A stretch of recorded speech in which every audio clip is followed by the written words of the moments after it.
Hi అండి, అందరికీ నమస్కారము. ముందుగా బ్రహ్మర్షి పత్రిసా రామస్వర్ణమాల పత్రి అమ్మ దివ్య ఆశీస్సులతో మరి పరమ గురు మండలి హనుమాన్ యొక్క చైతన్యము, సీతామాత శ్రీరాముని యొక్క చైతన్యంతో కనెక్ట్ అవుతూ మనం సీతాయనము బుక్ను చదువుకుంటున్నాము. మరి దానిలో మనము మీనాక్షి మరణము వరకు చదువుకున్నాము. మీనాక్షి శరీరాన్ని వదిలిపెట్టేస్తుంది అనమాట అయోధ్యలోనే. మరి సీతామాత కోసం ఎదురు చూడటానికి, స్వాగతించడానికి ఇంకా నేను ఉండను, సోమ ఒక్కరితే ఉంటుంది. మరి గత కొన్ని సంవత్సరాలుగా మరి ఇక్కడ నేను ఎంతో సేవ చేస్తూ ఉన్నాను. మరి నా శరీరం నాకు టైం ఆసన్నమైంది అని చెప్పి సోమతో చెప్తుంది అనమాట. ఇంక నేను ఉండను, నువ్వు ఒక్కరిదానివే ఉంటావు, నువ్వు మాత కోసం ఎదురు చూడు అని చెప్తూ ఉంటుంది సోమతో మీనాక్షి చెప్పి. మరి మీనాక్షి నేను ఎప్పుడూ కూడా మాత కోసం ఎదురు చూడను, ఎందుకంటే మాత ఎప్పుడు కూడా మనల్ని వదిలి వెళ్ళలేదు అని సోమ చెప్పిందనమాట. అలా ఆమె మరి నన్నెన్నటికీ గ్రహించలేని మర్మము అయితే ఆమె మాటలు నన్ను తేలికపరిచాయి. ఈ ప్రపంచంలో కళ్ళు మూసే ముందు చివరి మాటలు అనమాట మీనాక్షికి. ఆ చివరి మాటలు అవే. ఇంకా మరి ఒకానొక జన్మ మళ్ళీ అంతమైనప్పుడు మట్టిలో తన ముద్రలు వదిలి మరొక జన్మ తీసుకుంటుంది. ఆ మరణించని జ్ఞాపకాలలో ఆ జ్ఞాపకాలను తనతో తీసుకువెళ్తుంది ఆత్మ. అక్కడ విశ్రాంతి తీసుకుంటూ మడతపడి అనేక మనో నిక్షేపాలుగా తయారయ్యి ఆత్మ తన సంపూర్ణ జాగృతి కోసం చేసే ప్రయాణంలో మరి తోడ్పడడానికి అలాగే ఉంటుంది. మరి మీనాక్షి శరీరాన్ని వదిలిపెట్టేసి మళ్ళీ అయోధ్యలో మీనాక్షి పునర్జన్మ మనం ఈరోజు చదువుకుంటున్నాము. మరి త్రేతాయుగం అంతములో ఒక క్షత్రియ వంశంలో మీనాక్షి మళ్ళీ జన్మ తీసుకుందనమాట.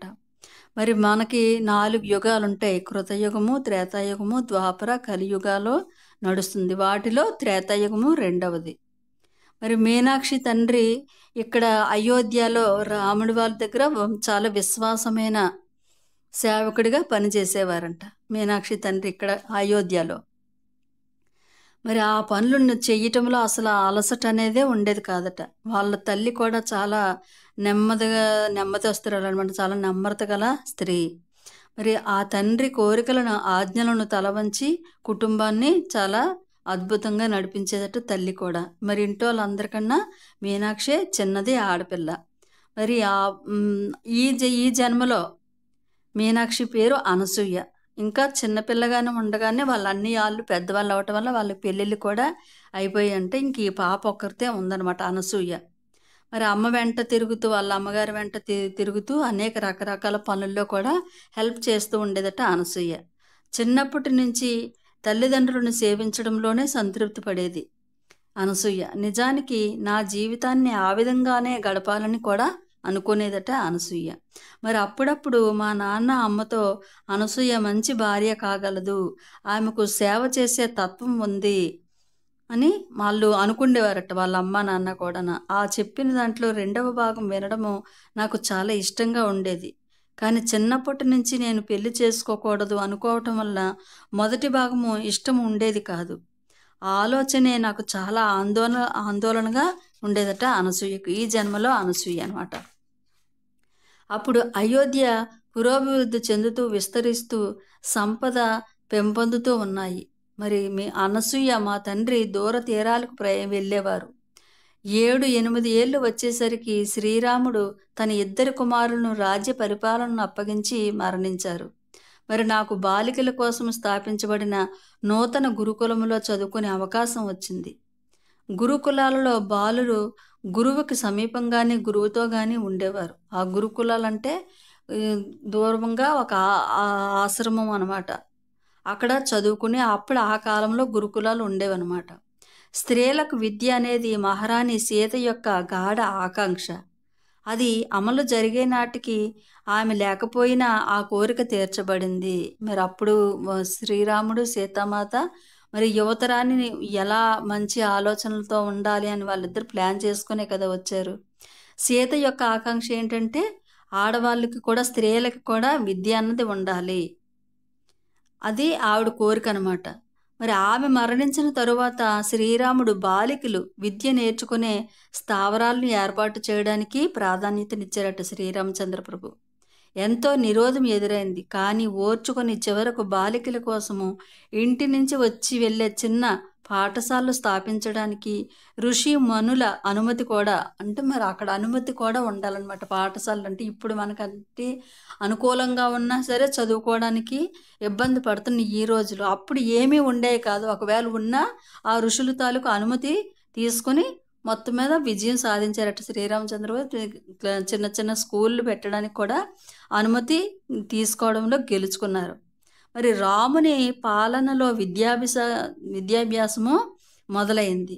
మరి అంతకుముందు అది కేవలం బ్రాహ్మణులు, రాజవంశీయులు, గొప్ప పదవుల్లో ఉన్నవారికే అది ఉండేది. కానీ అయోధ్యకు మిథులతో వివాహం జరిగిన తరువాత జ్ఞానంపై కొత్త ఆసక్తి వచ్చింది. మహారాణి సీత అయోధ్యలో పెరుగుతున్న బలాన్ని సంతులంలోనికి తేవడానికి వచ్చిందని చెప్పుకునేవారు. సీతామాత అయోధ్యలోని ఇలాంటివన్నీ పెరుగుతున్నాయి, అది దానికి అలా ఉండకూడదు, దాన్ని సరిచేయడానికే ఈవిడ ఇక్కడికి వచ్చింది అని చెప్పుకునేవారట అందరూ కూడా. వివేకము లేని బలము ఆశించని ఫలితాలను ఇవ్వదు. కేవలం పాఠాలు మాత్రం నేర్చుకుంటే చాలదు. మాకందరికీ లంకలో ఏం జరిగిందో తెలుసు. దాని రాజు ఆ కాలంలో గొప్ప జ్ఞానము పాండిత్యము కలిగిన రావణుడు తన బలం వల్ల అదుపు చేయలేని కోపిష్టిగా మారిపోయాడు. ఇప్పుడు కావలసింది పాండిత్యాన్ని మించినది మేము వినయము, అంకితభావము, భక్తి సేవలను నేర్చుకునే వాళ్ళము. అనసూయ చెప్తుందనమాట. మా మహారాజు శ్రీరాముని యొక్క ముఖ్య లక్షణాలు ఆయన మా అందరికీ గొప్ప ఉదాహరణ. మా తండ్రి ఆ కుటుంబం గొప్పతనం గురించి ఎప్పుడు కూడా చెప్తూ ఉండేవారట అనసూయ తండ్రి ఈ వీళ్ళకి. మరి మా మహారాజు బాలికల విద్యను ప్రోత్సహించాడు. మా నాన్నకు నన్ను గురుకులానికి పంపడం ఇష్టం లేకపోయినా మా కుటుంబంలో మొదటి బాలికను కనుక పంపించడం విధిగా అనుకున్నాడు. మరి అక్కడ జీవితము భిన్న అనుభవాలను ఇచ్చింది. గురుకులంలో చాలా సంవత్సరాల తర్వాత ఒకరోజు మా గురువు శ్రీరాముడు రాకుమారి సీతల గురించి చెప్పారు. గురుకులంలో అనసూయ జాయిన్ అయింది. అక్కడ వాళ్ళ గురువు గారు సీతామాత శ్రీరామచంద్రమూర్తి గురించి చెప్పారట. సీతను రావణుడు అపహరించకపోతున్న సందర్భంలో నేను బిగ్గరగా ఏడుస్తూ కాదు, ఇది నిజం కాదు అంటూ ఆ గురుకులాన్ని విడిచి పరిగెత్తాను. మరి కథలో ఈ భాగం నిజమేనని నాకు చెప్పటం ఎవరి వల్ల కాలేదు. మా నాన్నని పిలిచి వణుకుతున్న నన్ను ఇంటికి పంపించారు. ఆ తరువాత నేను గురుకులానికి వెళ్ళను అని చెప్పిందట. అంటే మనకి ఇప్పుడు ఈ కథలన్నీ పుస్తకాల్లో ఉన్నాయి కదా, మరి అలాగే అప్పుడు ఆ గురుకులంలోనే చెప్తున్నారట. సీతామాతను శ్రీరామచంద్ర ప్రభు ఎత్తుకుపోయాడు అంటే మరి ఆ జన్మలో ఉంది కదా మీనాక్షి, కాదు అది అబద్ధము, కాదు అది నిజం కాదు అని ఆ గురుకులాన్ని వదిలి పరిగెట్టుకుని ఇంటికి వచ్చి నేను ఇంకెప్పుడు కూడా గురుకులానికి వెళ్ళను అని చెప్పిందట ఈ అనసూయ. మరి వాళ్ళ తండ్రి నాకు ఈ విషయాన్ని కారణాలతో వివరించడం మొదలుపెట్టారు. అనసూయ తండ్రి చెప్తున్నాడట, మహారాణి సీతను అపహరించడం కాకపోతే యుద్ధానికి దారి తీసింది ఏమనుకుంటున్నావు అని అడిగారట అనసూయ తండ్రి అనసూయను. నాకు తెలియదు, కానీ ఆమె అపహరించబడలేదని నాకు తెలుసు. ఆ విషయం ఖచ్చితంగా నేను చెప్పగలను అని ఏడుస్తూ చెప్తుందట అనసూయ. అప్పుడు మా ఇంట్లో కథలోని ఈ భాగాన్ని ఎప్పుడూ చర్చించవద్దని నిబంధన, అంటే వాళ్ళ ఇంట్లో ఒక నిబంధన పెట్టారు, మళ్ళీ ఈ కథ గురించి ఎప్పుడు కూడా ఇంట్లో మనం మాట్లాడుకోవద్దు అని ఒక నిబంధన పెట్టుకున్నారు. మరి నాకు సంబంధించినంత వరకు మహారాజు మహారాణి వనవాసానికి వెళ్ళి వారి సమయాన్ని అక్కడ పూర్తి చేసుకొని 14 సంవత్సరాల తర్వాత తిరిగి వచ్చారు. యుద్ధము జరిగింది, రావణుడు ఓడిపోయాడు. కానీ దానితో మా మహారాణికి ఏ సంబంధము లేదు. అంటే మీనాక్షి ఆ జన్మలో జరిగింది ఈ విధంగా అనసూయ గుర్తు చేసుకుంటుంది అనమాట. తనకి ఏం తెలుసు అంటే రాముడు సీత అడవికి వెళ్ళారు, 14 సంవత్సరాలు పూర్తి అయిపోయి తర్వాత అప్పుడు రాజ్యానికి వచ్చారు, యుద్ధం జరిగింది, రావణాసురుడు ఓడిపోయాడు.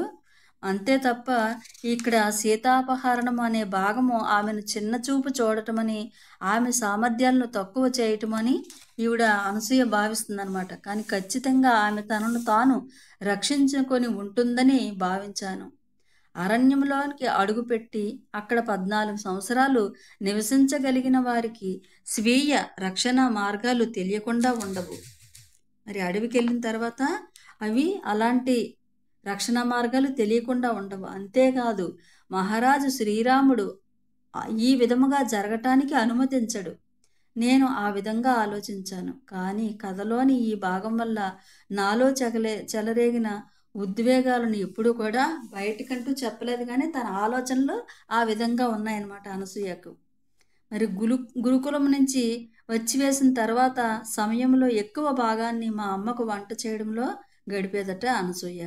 ఒకరోజు వాళ్ళ అమ్మగారు అనసూయ అద్భుతమైన వంట తయారు చేసిన సందర్భం ఒకటి జ్ఞాపకం ఉంది. సేవకులలో ఒకరు నా భోజన పళ్ళ్యాన్ని మేము భోజనం చేసే గదికి తీసుకువస్తుండగా ఆమె చెయ్యి జారి భోజనం అంతా కూడా కింద పడిపోయిందట. వెంటనే శుభ్రం చేయడానికి పరిగెత్తిందట అనసూయ. మరి మోకాళ్ళ పైన కూర్చొని అదంతా తుడుస్తూ ఉండగా మా నాన్న ఆ గదిలోకి వచ్చారు. ఆయన కోపంగా చూస్తూ, నేల మీద నుంచి లే, ఆ పని సేవకులు చేస్తారు అన్నారట. నాతో ఆయన అంతకుముందు ఎన్నడూ అలా కోపంగా మాట్లాడి ఉండలేదు.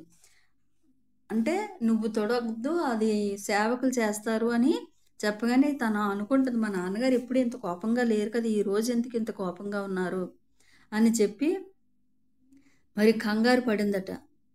చిన్నబుచ్చుకొని మా అమ్మ నన్ను పక్కకు తీసుకువెళ్ళి, ఇంట్లో ప్రతి ఒక్కరికి వాళ్ళు చేయవలసిన విధులు ఉంటాయని, వాటిని మనం గౌరవించాలని మీ తండ్రి నమ్మకము అని అనసూయ తల్లి చెప్పిందట. అప్పటి నుంచి నేను సేవకులను అప్పగించిన పనులు చేయడం లేదు. కానీ నాకు అది అర్థం కాలేదు. ఆ సంఘటన చాలా కాలము నాలో నిలిచిపోయింది. వాళ్ళ నాన్నగారు తుడుస్తుంటే వద్దని చెప్పడం అన్న విషయం తన మనసులో అలా ఉండిపోయిందనమాట. మరి అయోధ్యలో తనకి ఇష్టమైన చోటు ఏంటి అంటే సరయూ నది. అది అందమైన నది, ఒక స్ఫటికములా స్పష్టమైనది. పక్షిలా కదులుతూ ప్రవహిస్తున్నప్పుడు అలల నుంచి పాట వెలువడినట్లు ఉండేదట అనసూయక. ఆ సరయూ నది అంటే అంతా అంటే పూర్వజన్మలోనే ఇవన్నీ కనెక్షన్ ఉండటం వల్ల ఈ జన్మలో తనకి అవన్నీ కూడా ఒక అనుభవం లాగా అనమాట. ఆమె పక్కన కూర్చొని ఆ సంగీతం వినటము నాకు చాలా అంతర్తృప్తినిచ్చేదట అనసూయకు. అనుమతిస్తే అక్కడే గంటల కొద్దీ ఉండేదాన్ని, కానీ చాలా అరుదుగా అవకాశం లభించేది. మరి మారకాల కోసము మా నగరానికి అనేక మంది విదేశీయులు రావటంతో బాలికలు ఒంటరిగా బయటకు రావటము సురక్షితం. అంటే వ్యాపారాలు చేసుకొని వాళ్ళు అందరూ ఉండటం వలన ఆడపిల్లలు బయటకు రావడం అంత మంచిది కాదు అని అందరూ కూడా స్నేహితురాలు సరయూ నదిని దర్శించే అవకాశం వచ్చినప్పుడల్లా ఆ సేవకులతో ఎవరో ఒకరిని తోడు తీసుకొని ఇక్కడికి అనసూయ కూడా నది దగ్గరికి వచ్చేదట. వచ్చి నా ఆనందంలో కొంత భాగాన్ని ఆ అంతరంతరాల్లో ఆ నది నాకేదో సందేశం ఇస్తున్నట్లుగా తనకి అనిపించేదట అనసూయకు. ఆ నది తనకేదో సందేశం ఇస్తుంది, తన మనసులో ఆ భావన వచ్చేదట. మరి చాలా వ్యక్తిగతంగా నాతో ఎవరూ లేనప్పుడు మాత్రమే అది అందించబడుతుందని కూడా అనిపించేదట. అందరూ ఉన్నప్పుడు కాకుండా ఒంటరిగా తను ఉన్నప్పుడే ఆ మెసేజ్ తనకు అందినట్లుగా భావించేదట, అనిపించేదట తనకి. మరి నేను ఈ వ్యక్తిగత సమావేశం కోసం చాలా ఎదురు చూశాను, కానీ అది జరగలేదు. దాంతో ఆ సందేశం నాకు అందించబడలేదు. నేను పెద్ద అయ్యే కొద్దీ నది నాతో మాట్లాడుతుందా అన్న నా పిల్లతనపు ఆలోచనకు నవ్వుకున్నాను. క్రమముగా అది నా మనసు నుంచి తొలగిపోయింది. తనకు అనుకుంటుంది అనమాట, నది నాకేదో చెప్తుంది అని. చిన్నప్పుడు అలా అనుకుంటూ పెద్దదైపోయింది, కానీ ఆ మెసేజ్ అంటూ తనకేం అందలేదు. అది ఏదో సరదాగా తీసుకుందనమాట. ఆ ఆలోచన తన మనసులోంచి పోయింది పెద్దయిన తర్వాత. మరి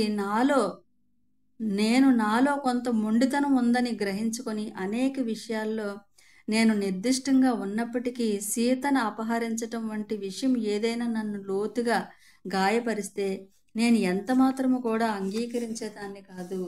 సీతని రావణాసురుడు ఎత్తుకెళ్ళిపోయాడన్న వాక్యాన్ని తను ఒప్పుకునేది కాదట తన మనసు. మరి అలా నా పెళ్లి గురించి చర్చలు జరుగుతూ ఉన్నప్పుడు కూడా అటువంటి జవాబే ఇచ్చాను. మా నాన్నకు సన్నిహితుడు, పరిపాలన విభాగంలోని పనిచేస్తున్న ఒక వ్యక్తికి నా వయసుకు దగ్గరగా ఉన్న వయసు గల ఒక కొడుకు ఉన్నాడు. అంటే వాళ్ళ నాన్నతో పాటు వర్క్ చేసే అతనికి ఒక కొడుకు ఉన్నాడనమాట.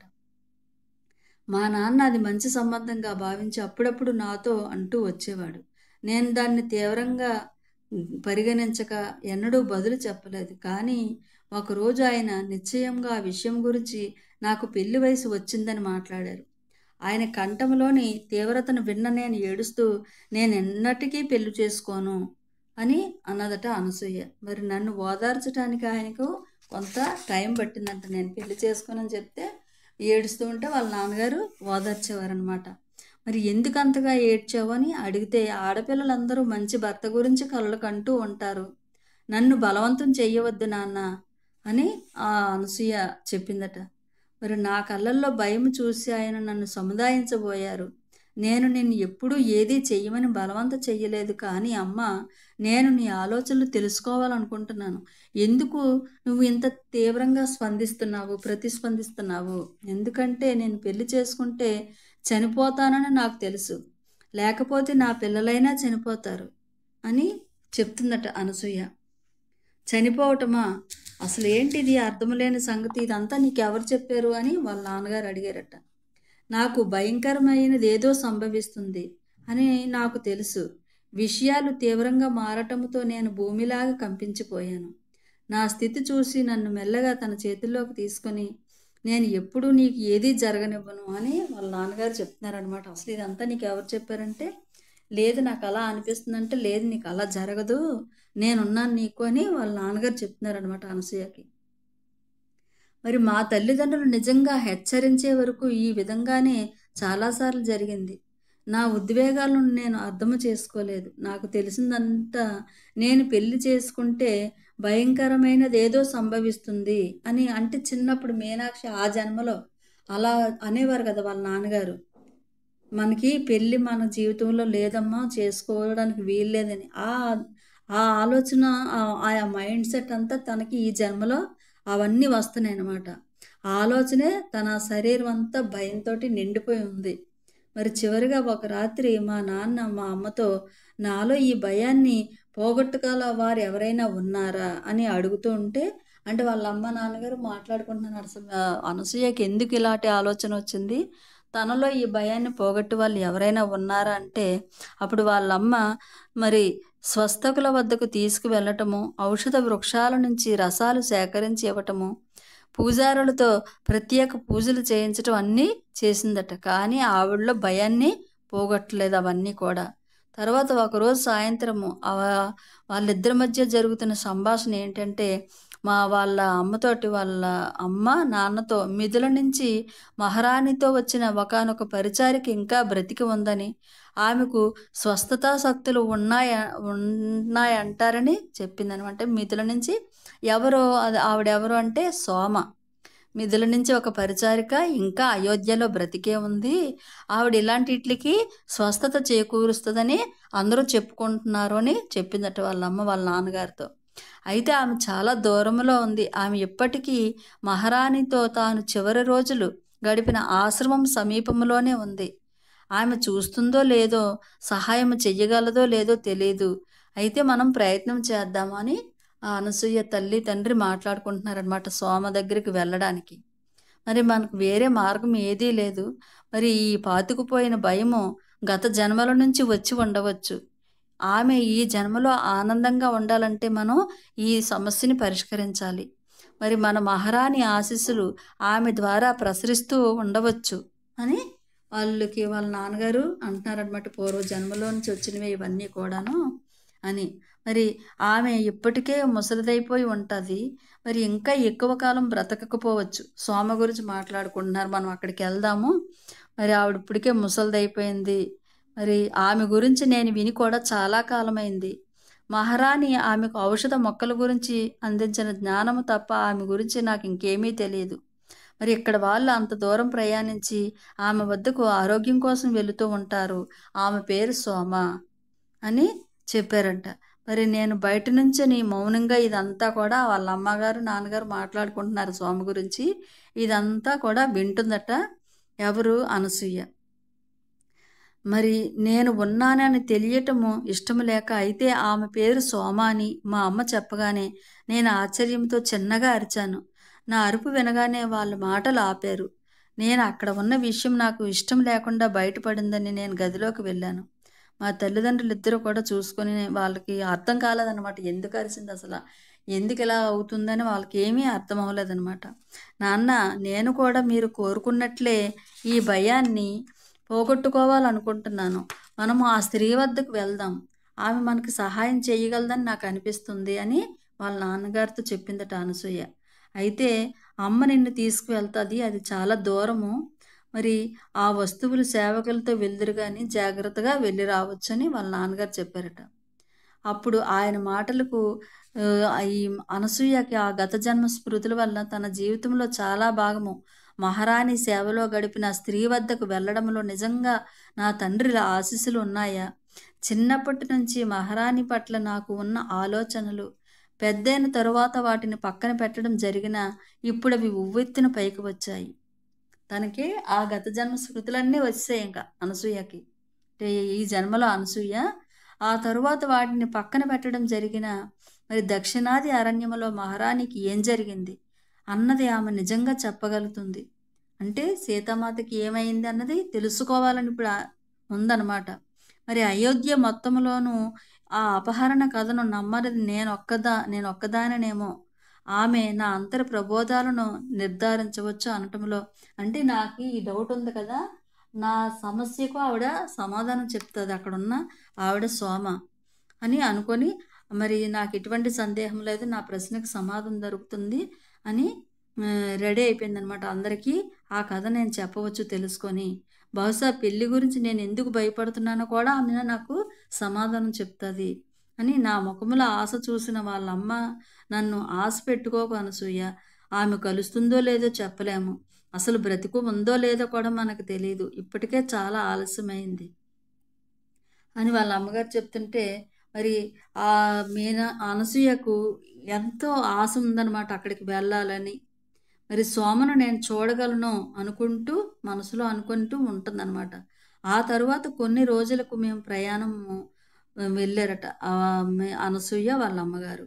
అడవులు గ్రామాల గుండా ప్రయాణిస్తూ అయోధ్య లాంటి సౌకర్యవంతమైన నగరాన్ని వదిలి మహారాణి ఆ ఏకాంత స్థలాన్ని ఎందుకు ఎన్నుకున్నారా అనుకున్నాము. మరి నేను నగరాన్ని దాటి ఎప్పుడూ వెళ్ళకపోవటం వల్ల నాకు ప్రతీదీ వింతగానే కనిపించేది. గ్రామ జీవితము, జంతువులు, దట్టమైన అడవులను చూసి నేను ఆశ్చర్యపోయాను. అనసూయ చెప్తుందనమాట. ఆ ప్రయాణము నాకు మా సామ్రాజ్యపు విస్తృత్వాన్ని తెలియజేసింది. అంతకుముందు నా ప్రపంచమంతా అయోధ్య 4 గోడలకే పరిమితమై ఉండేది. అంటే ఇంకా అసలు ఇంట్లోంచి బయటికి రాని ప్రపంచం ఏమీ తెలియదు. ఆ ఇంట్లో 4 గోడలు తప్ప. ఇప్పుడు బయటకు వచ్చి ఆ సోమ దగ్గరికి వెళ్ళడం వల్ల మొత్తం అంతా చూడగలుగుతుందనమాట. మరి ఇప్పుడు నేను మరి దానిని దాటి ప్రపంచాన్ని చూస్తున్నాను. ఆ 4 గోడలు దాటి. నేను మహారాణి శ్రీరాముని వలె రాజ్యము చివరి వరకు నేను ఊహించలేని సుదూర ప్రాంతాలను చూస్తున్నాను. కనీసం కలలో కూడా మా ఇరుకు వీధులు, ప్రజలతో నిండిన వ్యాపార సముదాయాలను దాటిన ప్రపంచాన్ని చూడలేదు. మరి మా నాన్న ప్రభుత్వంలో గౌరవనీయమైన ఒక అధికారి అట. అనసూయ తండ్రి ఒక గవర్నమెంట్ జాబ్ అనమాట. కాబట్టి ఆశ్రమానికి దగ్గర సోమ నివసిస్తున్న ప్రాంతంలో మాకు చక్కని స్వాగతం లభిస్తుందని తను అంటే గవర్నమెంట్ ఎంప్లాయ్ కూతురు కదా, తనకి అక్కడికి వెళ్ళినా సోమ దగ్గరికి వెళ్ళినా అందరూ పంపిస్తారు, మాకు ఇబ్బంది ఏమీ లేదు అని అనుకున్నదనమాట. మరి ప్రయాణమై వస్తున్నామని మాత పరిచారిక సోమ వద్దకు వస్తున్నామని వాళ్ళ నాన్నగారు అప్పటికే అక్కడికి విషయాన్ని పంపించారంటే ఎంప్లాయ్ కాబట్టి. చీకటి పడుతుంది. పూర్తిగా చీకటి అలుముకోకముందే అక్కడికి చేరాలని వీళ్ళు ఇద్దరు వెళ్తున్నారు. మరి ఆశ్రమానికి చేరేసరికి అక్కడ నిరాంబరత్వానికి ఎంతో ఆశ్చర్యపోయిందట అనసూయ. ఋషులు సాధారణ జీవితం గడుపుతారు కనుక మనకి ఇచ్చిన సదుపాయాలతో సర్దుకోవాలి అని వాళ్ళమ్మ చెప్తుందనమాట. అక్కడ అదే ఆశ్రమము వాళ్ళు ఏది ఇస్తే దాంతోటే మనం ఇక్కడ సరిపెట్టుకోవాలి. ఇక్కడ ఋషులు సాధారణమైన జీవితాన్ని గడుపుతారు, అక్కడ మనం సర్దుకొని ఉండాలి వాళ్ళమ్మ చెప్పిందంట. మరి ఆశ్రమంలోని గురువుగారు మా వద్దకు వచ్చి మమ్మల్ని సాదరంగా ఆహ్వానం పలికి మాకు నిరాడంబరంగా ఉన్నప్పటికీ శుభ్రంగా ఉన్న గదిని చూపించి అక్కడ ఉండమని ఆ రాత్రి భోజనానికి ఏర్పాటు చేశారట. అప్పుడు వాళ్ళమ్మ అనసూయ అమ్మ సోమ గురించి అడిగిందట. ఆమె ఇంకా జీవించే ఉందా అని అక్కడ వాళ్ళని అడిగింది. ఆ ఋషి తల ఊపి ఆమె సజీవంగా కాకపోతే వయసు మీరింది, సజీవంగానే ఉంది. కాకపోతే పెద్ద వయసుగా ఉంది. మరి ఆమె సందర్శకులను అనుమతిస్తుందా అని అడుగుతుంది. ఆవిడ వచ్చిన వాళ్ళని ఎవరినైనా సరే లోపలికి రానిస్తుందా అని అడిగిందంట. అంత దూరం నుంచి ఆమె కోసం వచ్చాము. ఆమెకు స్వస్థతా శక్తులు ఉన్నాయని విన్నాము అని వాళ్ళ అమ్మగారు అడుగుతున్నారు. ఆయన నవ్వి ఆ విషయాన్ని అవును కాదు అని చెప్పకుండా, సీతాదేవి తన భౌతిక రూపాన్ని వదిలి ఎన్నో సంవత్సరాలైంది. మొదట్లో చాలామంది సోమ వద్దకు వచ్చేవారు, కానీ ఇప్పుడు చాలా అరుదుగా వస్తున్నారు. అయోధ్య వాసులు స్వస్థత కోసం వచ్చారో లేదో, తాము వచ్చిన దాన్ని వారు పొందారో లేదో నేను చెప్పలేను. సోమ తనకు స్వస్థతా శక్తులు ఉన్నవి అన్న విషయాన్ని త్రోసిపుచ్చుతుంది. ఆమె ఇచ్చేదంతా ఆ మాత నుంచే వస్తుందని చెప్తుంది. దేవి సీతను ఆమె అలాగే పిలుస్తుంది. ఇప్పుడు ఆ దిశగా వెళ్తున్న మునులు మాత్రమే వస్తారు. ఆమె వయసును పక్కన పెట్టి వారందరికీ ఆహారపు ఏర్పాట్లు చేస్తుందని విన్నాను. మీకు కూడా ఆహారము ఆమె అందిస్తుందని అనటంలో సందేహం లేదు. అంటే ఆవిడ ఉన్నది, ఇక్కడ వచ్చిన వాళ్ళందరికీ ఆవిడే ఆహారం తయారు చేస్తారు. నా దగ్గర ఎటువంటి శక్తులు లేవు. ఆ సీతామాతయే మీకు ఇదంతా చేస్తుంది తప్ప ఇందులో నేనేం చేసింది లేదు అని వాళ్ళందరికీ చెప్తూ ఉంటుందట సోమ. మరి మీకు కూడా ఆవిడ ఆహారం తయారు చేస్తుంది. మరి మీరు ఇక్కడ భోజనం చేసి ఎన్నాళ్ళు ఉండాలనుకుంటున్నారో అన్నాళ్ళు మీరు ఇక్కడ ఉండండి అని ఆ ఋషి తల్లికి కూతురికి చెప్పేసి వెళ్ళిపోయారట. మరి మీ కుమార్తె స్వస్థత చేకూరుతుందో లేదో మరి కానీ సోమను చూడటం అనేది మీ సుదీర్ఘ ప్రయాణానికి మంచి ఫలితమే. మీ పాపకి ఆ భయాలన్నీ పోతాయో లేదో తెలియదు, కానీ సోమను చూడటం అన్నది ఒక మంచి సూచికే. మరి అది విలువ కలిగినదే. కానీ నేను ఒక విషయంలో మిమ్మల్ని హెచ్చరిస్తున్నాను. ఆమె ఈ మధ్యకాలంలో ఎక్కువ మౌనంగా ఉంటూ తక్కువ మాట్లాడుతుంది. ఇప్పటికే ఆమె వేరే ప్రపంచంలోకి అడుగుపెట్టినట్లు ఉంది. అప్పుడప్పుడు నేను ఆమెను చూడటానికి వెళ్తాను, కానీ నేను నిశ్శబ్దంగా కూర్చుంటాను. కొన్నిసార్లు ఆమె కళ్ళు కూడా తెరవదు. నేను అక్కడ ఉన్నానని ఆమెకు తెలుసో లేదో కూడా తెలియదు. ఆమె శరీరం నిలిచే ఉంది, కానీ మాత తనను తీసుకువెళ్ళడానికి వచ్చినప్పుడు మాత్రమే తాను వెళ్తానని నాతో చెప్పేది. ఆమె ఆ క్షణము కోసం ఎదురు చూస్తూ ఉంది. ఆవిడ ఇప్పుడు ఇన్నాళ్ళ కాకుండా మౌనంగా ఉంటుంది. ఒక్కొక్కసారి నేను కూడా వెళ్తాను, నన్ను కూడా అసలు అక్కడ ఉన్నానో లేదో అన్నది కూడా చూడదు ఆవిడ. అంత ధ్యాన స్థితిలో కూడా ఉంటుంది. ఆవిడ అనుకుంటుంది, ఎప్పుడైతే మాత నన్ను తీసుకువెళ్తాదో అప్పుడు నేను వెళ్ళడానికి సిద్ధంగా ఉన్నాను. ఆ క్షణం కోసమే ఆవిడ ఎదురు చూస్తూ ఉంది అని సోమ గురించి ఆ ఋషి చెప్తున్నారనమాట అనసూయ తల్లికి. మరి ఆ రాత్రి ఇవన్నీ విన్న తర్వాత వాళ్ళ అమ్మగారు నిద్రపోలేకపోయారట, అనసూయ కూడా. అయితే అది నాకు సౌకర్యం లేకపోవడం వల్ల కాదు, ప్రతిదీ సరిగ్గానే అమరి ఉంది. అయితే ఏదో ఉత్కంఠ, వర్ణనాతీతమైన ఆకాంక్ష. నేను మాకు ఇవ్వబడిన చిన్న కుటీరం బయట అనసూయ అనమాట ఆ ఆకాశంలోని నక్షత్రాలను చూస్తూ ఉండగా హఠాత్తుగా నన్ను ఒక ఉద్వేగము చుట్టుముట్టి నా ఛాతీ ఎగిరిపడింది. ఏ కారణము లేకుండానే కన్నీళ్లు వచ్చాయి ప్రయాణంలోనే.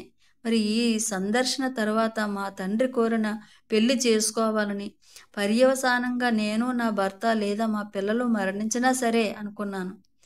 ఏం సంభవించబోతున్నా నేను దానిని అంగీకరిస్తాను.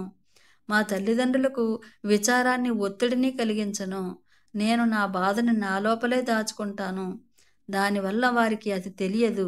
అయితే ఇప్పుడు నా కన్నీళ్లకు కారణం ఇది కాదు. అవి బాధ వలనో లేక భయం వలనో వచ్చినవి కావు. అవి నిశ్చింత వలన వచ్చినవి. నిశ్చింత దేని వల్లనో నాకు తెలియదు. నాకు తెలిసిందంతా ఈ పరిచారిక సోమను కలవడం నాకు హాయిని ఇస్తుంది. మరి నేను మా అమ్మ నిద్ర లేవడం కోసం రాత్రంతా ఎదురు చూశాను. పొద్దున ఆమె లేచేసరికి నేను దుస్తులు ధరించి వెళ్ళడానికి సిద్ధంగా ఉందట. అనసూయ అనుకుంటుందన్నమాట. ఆ రోజు రాత్రి అలా బయటకు వచ్చి ఆకాశం వైపు చూస్తూ మరి ఆ నక్షత్రాలను చూసిన వెంటనే తనని ఏదో ఒకటి అలాగా తన వైపుకు వచ్చి ఏదో ఎనర్జీ తనలోనికి ప్రవేశించి తన ఆలోచన అనమాట. నేను మా అమ్మని నాన్నని బాధ పెట్టను, నేను వివాహం చేసుకోవడానికి నేను అంగీకరిస్తాను. ఒకవేళ నా జీవితంలో ఏం జరిగినా సరే నేను వివాహం చేసుకుంటాను, వాళ్ళని బాధ పెట్టను. నేను ఈ సోమ దగ్గరికి రావడం వల్ల నాకెంతో మనసు ప్రశాంతంగా ఉంది. అని తను అనుకుంటుందన్నమాట రాత్రి. అనుకొని ఆళ్ళమ్మ ఎప్పుడు లెగుస్తుందా అని ఎదురు చూస్తూ పొద్దున్న లేచేసరికి తయారయ్యి రెడీగా ఉందట అనసూయ. తర్వాత మనం ముందు భోజనం చేసేద్దాము, ఆ తర్వాత వెళ్దాము అని చెప్పి అనగానే, అప్పుడు వాళ్ళమ్మ ఎందుకో తొందరగా వెళ్ళడానికి అనసూయ సిద్ధంగా ఉంది. చాలా ఫాస్ట్‌గా ఉంది అని సరే అని చెప్పి, ఆ తర్వాత ఆశ్రమవాసులు ఒకరు మరి సోమ కుటీరము నిజానికి అది గుడిసె దగ్గరికి వెళ్లారు. అది ఎక్కువ దూరం కాదు. కానీ అడవిలోంచి వెళ్ళాలి. త్వరలోనే చెట్లు ఎక్కువ లేకుండా రాళ్ళ పక్కన నిర్మించబడిన చిన్న నివాసం అది. మరి అనసూయకు ఆతృత పెరిగిపోతుంది. అది కనిపించగానే మాతో వచ్చిన వ్యక్తి వెళ్ళిపోయాడు. వీళ్ళకి దారి చూపించిన వ్యక్తి వెళ్ళిపోయాడంట. తలుపు దగ్గరికి వెళ్ళి నేను ఆగిపోయాను. మా అమ్మ కూడా ఆగిపోయింది. ఒక్కదానినే లోనికి వెళ్తే నువ్వు ఏమైనా అనుకుంటావా అమ్మా అని అడిగిందట అనసూయ. ఆమె నవ్వి లేదు నేను బయట ఉంటాను అని నేను తలుపు గట్టిగా తోసి తెరిచాను. ఉదయపు సూర్యకాంతి కిరణాలు లోపలి చీకటిని తరుముతున్నాయి. గదిలో ఒక మూల నేల మీద ఒక స్త్రీ కూర్చుని ఉండటం చూశాను. ఆమె మీద ఒక సూర్యకిరణం పడి నా ముందు ఒక అందమైన యువతి తన గుండ్రటి ముఖము చుట్టూ నల్లటి వెంట్రుకలు పరుచుకొని కాషాయ వస్త్రముతో తల కప్పుకొని ఉండటం చూశాను. అది అరక్షణము మాత్రమే. నేను దగ్గరికి వెళ్ళే కొద్దీ ఆ అందమైన స్త్రీ వృద్ధ మహిళగా మారి కళ్ళు మూసుకొని ధ్యానస్థితిలో ఉండి ముఖము ఆకాశం వైపు చూస్తూ ఉంది. ఆ సోమం ఉన్న గది దగ్గరికి వెళ్ళి లోపలికి వెళ్ళి చూసిందనమాట. ఆ అందమైన స్త్రీ వృద్ధ మహిళగా మారిపోయి ధ్యాన స్థితిలో కూర్చొని ఉందట సోమ. ఆమెను చూసిన క్షణములో నా ఊపిరి ఆగిపోయినట్లయింది. సముద్రపు అలలలాగా నాలో ఉద్వేగాలు సుడితిరిగాయి. నాకు నవ్వాలో ఏడవాలో, ఉండాలో వెళ్ళిపోవాలో, నేను ఉన్న చోటే నిలబడాలో, దగ్గరికి వెళ్ళాలో తెలియలేదంట అనసూయకు. ఆ నిమిషాలు గడిచినా కూడా అలాగే ఉండిపోయిందట. బహుశా ఉదయ కిరణాల ప్రకాశము ఆమెను ఈ లోకంలోకి తెచ్చినట్లుంది. బిడ్డ లోపలికి రా అన్న బలహీనమైన స్వరపు పిలుపు నన్ను ఆ చిన్న గదిలో ఆమె కూర్చున్న వైపుకు నడిపించింది.